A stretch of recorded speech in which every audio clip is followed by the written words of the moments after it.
한 해 대한민국 콘텐츠 산업 예상 매출액이 100조 원에 이른다고 합니다. 이는 전년 대비 4.9% 성장한 수치인데요. 게임 산업의 매출액은 전년 대비 6.1% 증가할 것으로 예상되면서 그 성장의 주역으로 거론되고 있습니다. 그만큼 올 한 해 게임 업계를 들썩이게 할 다양한 이슈들이 많이 있었는데요. 그래서 오늘 크리스마스 특집으로 여러분들께 게임 업계 이슈를 정리해보는 시간 준비했습니다. 2015년 게임계 핫 이슈를 집중 분석하기 위해 모인 이슈 저격수 3인방. 조용한 카리스마, 게임 산업 전반을 꿰뚫어보는 게임계 천리안, 게임 동화 조학동 기자. 전 세계 모든 게임을 보고, 듣고, 체험하는 파워블로거 눈담이 박시연. e스포츠가 열리는 곳엔 언제나 그가 있다. 데일리 e스포츠 남윤성 기자. 이들과 함께 2015년 게임계를 뒤흔들었던 다양한 이슈들을 살펴보자. 2015년 새해 문을 연 1월의 핫 이슈. 한국 e스포츠협회 준가맹 승인. 네, 올 한 해는 굉장히 기분 좋은 소식으로 출발했습니다. e스포츠 소식으로 출발했죠, 남 기자님? 예, 2015년 1월 30일인데요. 한국 e스포츠협회가 대한체육회로부터 준가맹 단체 승인 공문을 받았어요. 네. 2년 동안 자격 조건을 잘 유지를 하면 정가맹 단체로 승격이 되면서 정식 스포츠 종목으로 인정을 받는 단계예요. 그 중간 단계를 e스포츠협회가 해냈다고 볼 수 있죠. 근데 이제 협회가 이런 거를 열심히 추진하는 것도 알겠고 또 중가맹으로 또 승인됐다는 게 좋은 일이라는 걸 또 알겠는데 사실 유저의 입장에서는 크게 와닿지는 않거든요. 일단 프로게이머부터 한번 보죠. 은퇴 후에 문화체육관광부나 대한체육회에서 하는 재교육 같은 게 있어요. 그래서 그 은퇴 이후에 재교육을 받을 수가 있고 선수가 등록이 되고 운영이 되면 그게 대한체육회에 등록이 되면서 네네. 자기들의 경력으로 공식적으로 인정을 받을 수가 있죠. 한 단계 더 나아가 전가맹 단체로 승격된다면 방과 후 활동까지 할 수 있다는 것. 이처럼 e스포츠가 건전한 취미 활동으로 자리 잡는다면 사회에 내려앉은 게임에 대한 부정적 인식을 뿌리 뽑는데 큰 역할을 할 것으로 기대되는데, 이러한 노력들이 지속되고 있는 가운데 e스포츠에 불어온 새로운 바람은 모바일로 즐기는 m스포츠. m스포츠 리그에 도전해 트위치 시청자 수 100만 명을 달성하는 등 큰 호응을 얻고 있는 베인글로리. 모바일 게임은 정말 많은 다양한 연령층과 성별을 가지신 분들이 할 수 있잖아요. 그래서 재미로 한번 해볼까? 라고 이렇게 접근할 수 있는 e스포츠가 약간 저변을 넓히려는 지금 타이밍에 이렇게 모바일로 e스포츠가 펼쳐진다는 건 아주 좋은 타이밍이라고 생각합니다. 이 외에도 무협 MMORPG 블레이드 앤 소울 역시 올해 e스포츠로서 정말 정식 리그를 시작해서 매 시즌마다 정말 새로운 볼거리를 선사해주고 있는데요. e스포츠 협회가 준가맹 단체로 승인된 만큼 더 다양한 종목과 e스포츠 이벤트를 기대해보도록 하겠습니다. 2015년 2월을 뜨겁게 달군 핫 이슈. 넥슨과 NC소프트의 경영권 분쟁. 한국에서야 뭐 이렇게 NC소프트, 넥슨 알아주지만 글로벌로 봤을 때는 자본력이라든지 어떤 그런 것들이 많이 약하다. 그래서 이제 힘을 합쳐야 된다는 이제 공동 인식이 있었어요. 그런 가운데서 이제 우리도 EA 같은 데를 한번 같이 손을 잡고 해보자. 그런 취지였는데 그게 이제 극적으로 이제 부러지면서 두 회사 자체가 공동의 목표를 잃어버린 채로 그럼 우리끼리 협력하자. 그런데 기업 문화가 이제 워낙 달랐던 거죠. 그러고 이제 한 시간이 2년, 3년 지나가니까 특히 넥슨 입장에서는 이렇게 큰 돈을 투자를 해놓고 아무 실리도 보지 못하고 있느냐라고 해서 기습적으로 15%를 이제 올린 거죠. 거기서의 어떤 불화가 이제 본격적으로 시작됐다. 이렇게 보여집니다. 원대한 꿈으로 시작한 인수합병 계획이 무너지며 양사는 큰 파장을 겪게 됐는데, 하지만 진정 피해를 입은 장본인은 따로 있었다? 사실 이 분쟁에 게이머에 대한 배려는 전혀 없었잖아요. 이 회사 맞습니다. 둘이 이 대한민국의 가장 큰 두 회사가 합친이 많이 하면서 오랜 기간 동안 유저들을 불안에 떨게 했던 게 전 가장 불만이었고요. 그 과정에서 또 유저들한테 전혀 소통이 없었고 결국에는 자기네들 밥그릇 싸움 뿐이었잖아요. 그래서 사실 유저들은 그 기간 동안 두 회사가 더 많은 좋은 게임을 냈으면 하는 바람이 있었는데 아쉽죠. 내년으로 많이 미뤄졌으니까요. 결별을 택한 후 각자의 길을 걷게 된 두 개발사. 한 차례 시련이 있었지만 그만큼 더 단단해진 모습으로 유저들과 만날 수 있기를 바란다. 그렇다면 경영권 분쟁에 이은 3월의 핫 이슈는 저작권 소송. 지난 3월 24일 블리자드는 중국 릴리스 게임즈의 도탑 전기가 자사의 워크래프트와 월드 오브 워크래프트를 표절했다며 저작권 소송을 제기했는데 이 소송이 채 해결되기도 전에 릴리스 게임즈는 한국의 유코를 상대로 표절 소송을 제기해 충격을 줬다.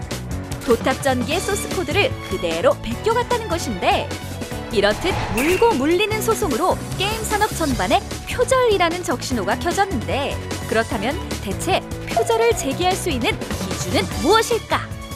유저들이 보기에 이 게임이 이 게임이랑 비슷하다라고 느끼는 거는 게임의 스타일이라든지 아니면 캐릭터 디자인, 뭐 배경 디자인 뭐 그런 걸로 느끼게 되는데 그게 좀 애매해요. 상대 게임사한테 야 너네 우리 게임 뺏겼지라고 맞아요. 하면 아닌데 그냥 비슷한 게임이라서 그런 건데 그리고 뭐 그런 식으로 넘어갈 수도 있고 판결을 인정받기가 굉장히 어려워서 침해 당하는 회사들만 좀 불리한 상황인 것 같아요. 네. 네, 확실히 그만큼 IP 전쟁이 정말 치러지고 있습니다. 많이 중요해졌고요. 그래서 준비한 4월달 핫 이슈는 바로 IP 전쟁! 2002년 첫 출시 후 큰 사랑을 받았던 PC 온라인 게임 뮤 온라인 그리고 14년 후 모바일 게임 뮤 오리진의 출시로 흥행 재가동에 성공한 뮤 IP는 올해 3분기 매출 782억 원으로 전년 대비 225% 증가, 당기 순이익 142%가 증가한 수치를 기록했다. 그 흥행의 중심에는 신규 유저는 물론 뮤 온라인에 열광했던 기존 유저들의 역할이 지대했다고 하는데 굉장한 그 하드코어 네. MMORPG 과거의 유저분들, 지금으로 따지면 40대에서 50대 분들이 굉장한 그 파워 캐셔, 양손 마우스를 막 하시던 분들이 네네네. 지금 양손 맛을. 모바일로 나왔다, 똑같다, 하자. 그래서 열심히 플레이해주고 계시거든요. 네. 그래서 그런 IP의 힘을 굉장히 드러낸 게임이 아닌가 그렇게 보여집니다. 뮤 오리진 플레이 하다 보면 정말 그 과금됐다는 그 멘트가 올라가는 게 장난이 아니에요. 어느 게임에서도 볼 수 없을 정도로 어마어마하게 올라가니까 대체 이분들은 뭐 하는 분들일까 생각이 들 정도로 정말 열심히 지르시더라고요. 뮤 오리진의 성공으로 본격화된 IP 전쟁.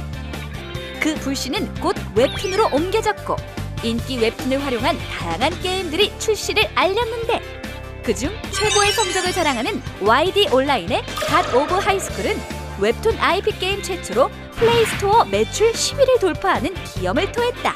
유저들의 마음을 제대로 공략한 웹툰 게임. 그 인기 비결은?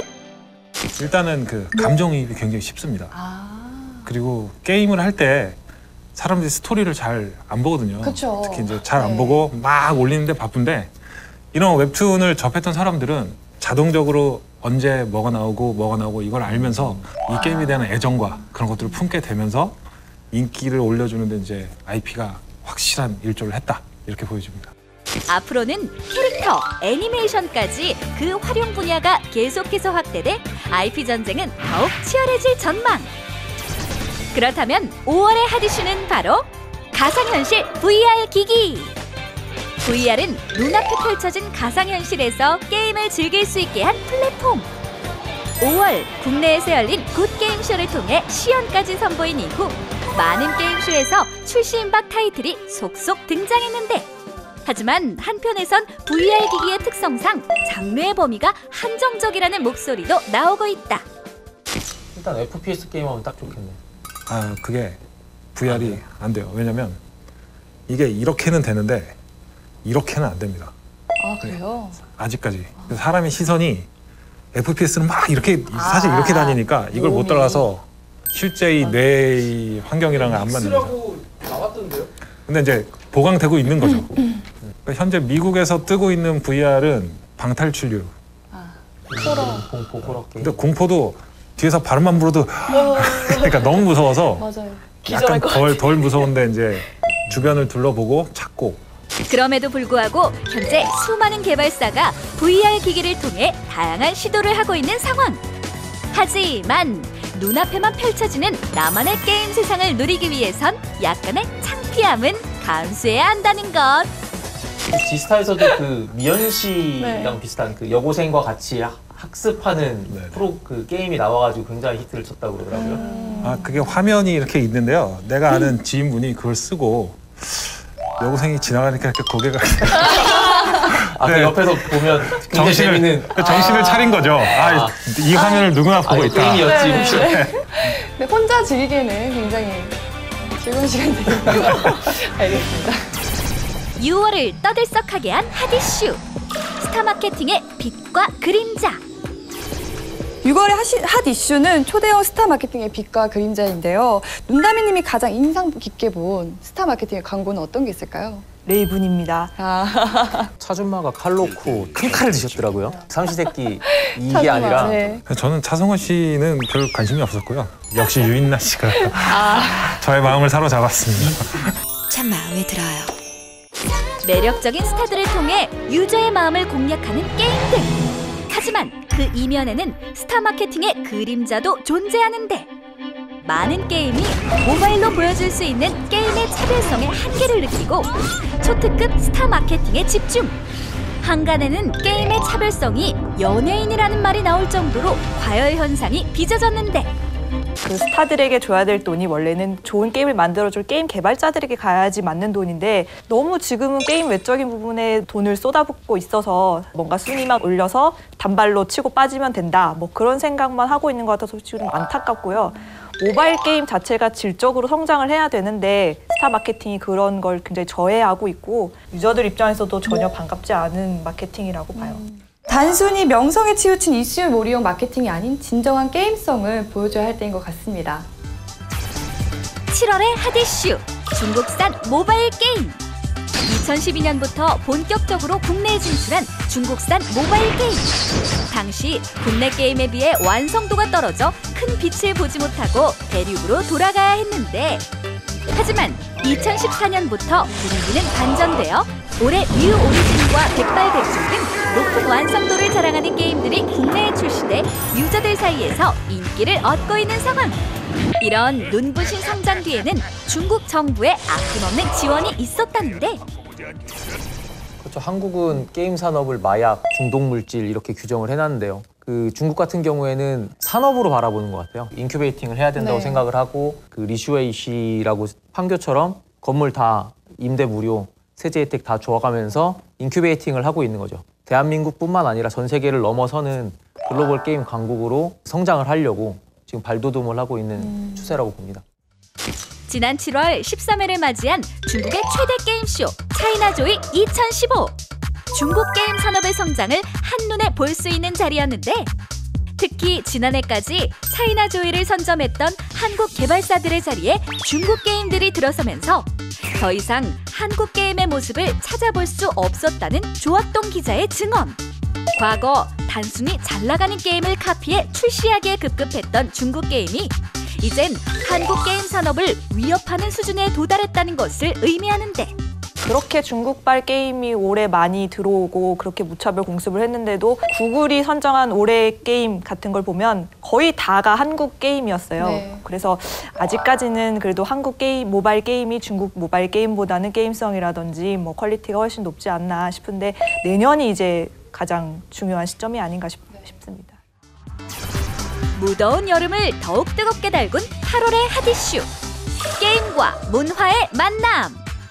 최근 영웅의 군단, 슈퍼비트 소닉, 마비노기 등 다양한 게임들이 게임과 음악의 만남을 주제로 콘서트를 개최해 유저들의 눈과 귀를 즐겁게 했는데, 그중 8월 부산 해운대에서 펼쳐진 블레이드 앤 소울의 소울 파티는 게임과 문화의 만남이라는 새로운 시도로 주목받았고, 이후 또 다른 콜라보레이션을 시도해 유저들의 시선을 강탈했다.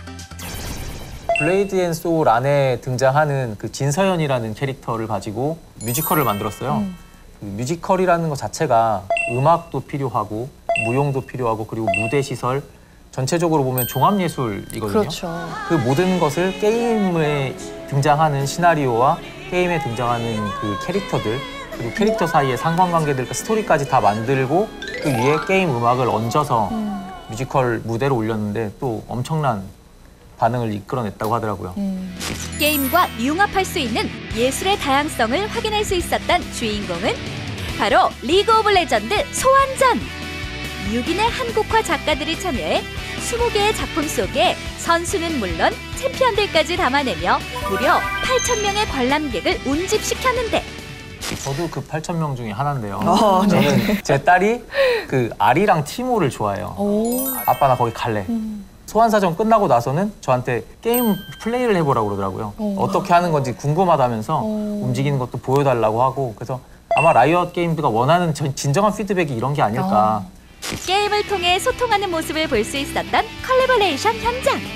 하지만 여기에도 문제점은 있다는데 최근에 있었던 던파 페스티벌 같은 경우는 그날 행사장에 왔던 아이돌 가수분들을 보러 온 팬들 때문에 정작 그 행사의 진짜 주인공이었던 던파 팬분들은 그렇게 많이 입장을 하지 못하셨다고 하더라고요. 그래서 좋은 자리도 좀 다 이렇게 좀 뺏기고 그래서 불만이 좀 높았는데 그런 부분은 이제 게임 회사에서 좀 행사를 기획할 때 좀 신경 써야 되는 부분이 아닌가 싶습니다. 고요했던 9월에 들이닥친 핫 이슈는 승부 조작 사건. 스타크래프트2에서 또 한 번의 부정행위가 적발돼 사회에 큰 파장이 일었는데 특히 이번 사건에는 프라임의 최병현, 최종혁 선수는 물론 박외식 전 감독까지 연루돼 큰 충격을 안겨줬다. 2010년 당시 영구 제명과 팀 해체 등 e스포츠 협회가 강력하게 대응했음에도 불구하고 또다시 이런 사건이 불거진 이유는 무엇일까? 제가 생각하는 근원지는 불법 베팅 사이트예요. 근데 이 사이트들이 해외에 서버를 두고 있다는 이유로 근절이 되지 않아요. 이건 나라에서도 굉장히 큰 일이라고 생각을 하고 처벌을 하고 이걸 어떻게 근절을 해야 되느냐. 이번 사건에서도 역시 한국 e스포츠 협회는 관련 선수의 영구 제명은 물론 이후 게임과 관련해 금전적 이익을 얻을 수 없도록 개인 방송 금지 조치까지 엄중한 처벌을 내렸는데 뭐 아프리카 TV는 조금 결정이 좀 늦어지면서 논란이 있긴 했는데 뭐 트위치, 뭐 아주부 뭐 이런 새로운 그 뉴미디어 플랫폼들 개인 방송 사업자들은 그 협회가 내린 결정에 따라주기로 했습니다. 네, 무엇보다 열정을 가지고 최선을 다하고 있는 이 선수들에게 피해가 가지 않도록 건전한 게임 문화를 조성하는 데 꼭 노력해야 할 것입니다. e스포츠 팬들이 10월을 손꼽아 기다린 이유 e스포츠 축제 롤드컵. 네, 10월의 핫 이슈는 당연 2015 LA 월드 챔피언십입니다. 특히나 한국 팀 간에 치러진 결승전은 정말 많은 분들에게 관심을 모았습니다. 그 결승전을 본 시청자 수가 3,600만 명? 그러면 대한민국 인구가 5천만 명이라고 하니까 한 4분의 3 정도가 보신 거고 지난해가 2,700만 명이라고 하거든요. 지난해보다 결승전만 놓고 봤을 때 25%가 성장을 했어요. 누적 시간만 봐도 3억 시간이 넘어갑니다. 아, 내 청춘. 그중에 제 시간도 꽤 있거든요. 네. 멋진 모습만 봤을 때는 굉장히 좋습니다만 조금 이 롤드컵이 너무 독과점이다 뭐 이런 얘기도 사실은 들려옵니다. 시장이 독과점으로 흐르거나 네. 점유율이 너무 오르면 그 건강한 시장이 아니거든요. 사실 리그 오브 레전드 롤드컵 하면 e스포츠의 상징처럼 이렇게 부각이 되고 있긴 하지만 그런 부각 이면에 훨씬 더 많은 사람들한테 또 즐거움도 줄 수 있고 그런 다른 다양한 종목의 e스포츠 게임들 그런 것들이 가능성 있는 것들이 있거든요. 국내의 다른 e스포츠 리그나 이런 거에도 많이 좀 관심을 가져주셨으면. 물론 리그 오브 레전드도 여러분들의 사랑을 통해서 많이 컸고 그래서 롤드컵으로 또 더 좋은 모습을 보여주고 있는데요.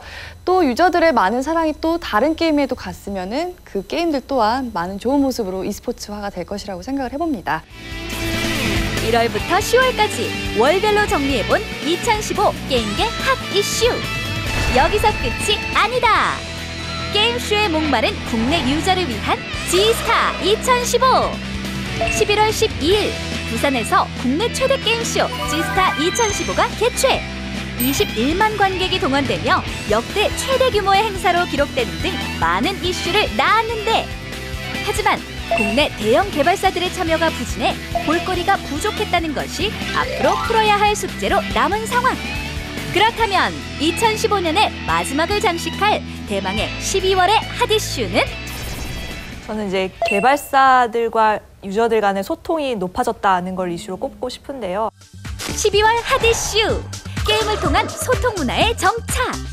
상반기까지만 해도 그렇게까지 유저들을 위한 장이 그렇게 많지는 않았어요. 근데 올해 이제 12월 들어서는 게임 회사에서 뭐 유저들과 소통하려는 노력 계속 하고 있어서 내년에는 더 많은 재밌는 행사들이 있었으면 하고 기대가 되게 됩니다. 네, 2015년의 마지막 카드쇼는 정말 훈훈하게 좀 마무리가 된 것 같은데요. 2016년에도 지금처럼 기분 좋은 소식들만 들려왔으면 좋겠네요.